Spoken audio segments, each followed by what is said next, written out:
Hello viewers, in this video we are going to talk about the history and evolution of public relations. The first proofs of the public communication can be found in the Egyptian hieroglyphs. Sacred carvings, as you can see in the background, commonly written by the royalty, priest, civil officers to communicate the general public about the prayers, the magical text, worships, retails ideas about life after death. These carvings also depicted the objects, for example, related to the boats, animals, and tools, and these carvings also used to carry the ideas that were related to the motion and time. The public communication can also be found in the Han Dynasty, where the handwritten sheets called tipao were basically used to disseminate the information related to the government offices.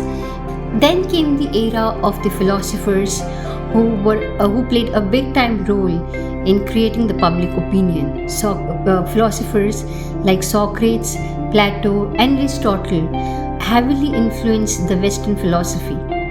Thinkers and philosophers known as sophists basically taught that the public opinion can be formed through the art of persuasion. Boston Tea Party.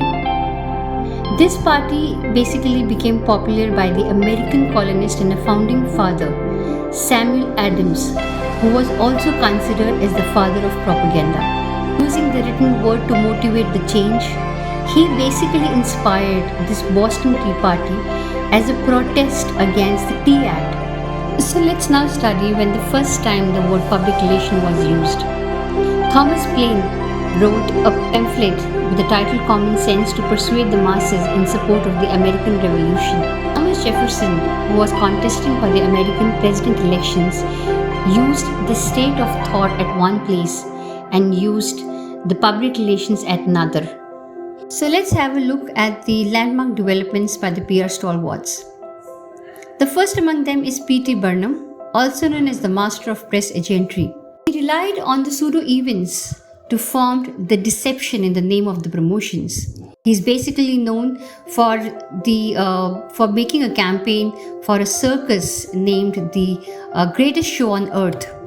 And his basically techniques revolved around the sensational forms of presentations and publicity. He even had a partnership with James A. Barley to make the circus popular and a magnificent show on earth.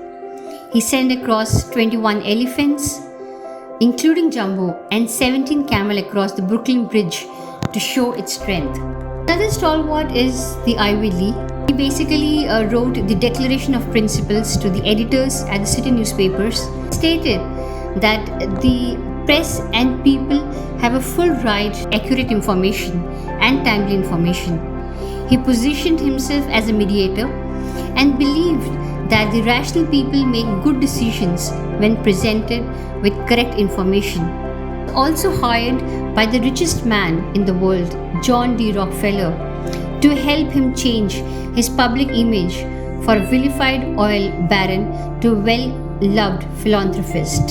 Development that led to the formation of the public relation as a profession is the formation of the committee called Creel Commission, right? Also known as the CPI, which was created by President Wilson in order to change the public opinion towards the US entering the World War.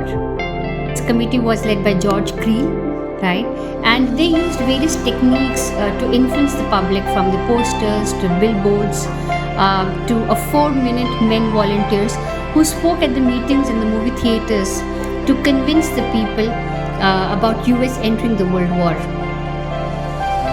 One of the most important and also known as the father of the PR is Edward Bernays. He presented the concept of a two-way street between the company and the public.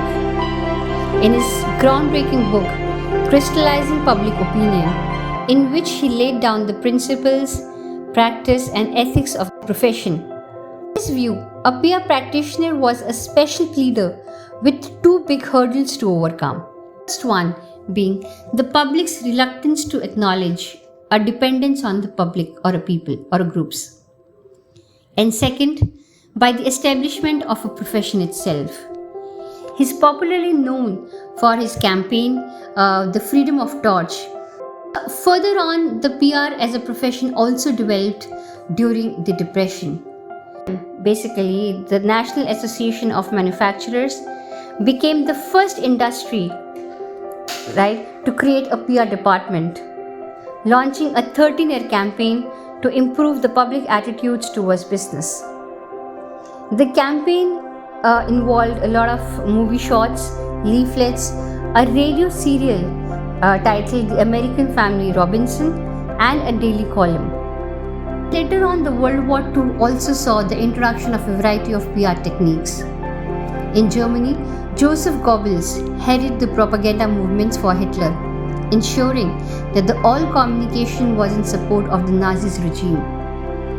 Across the pond, the US created the Office of the War Information to censor the war news, document social change, and create a central means for the government to communicate about the war. And that led to the beginning of settling a public relations as a profession into the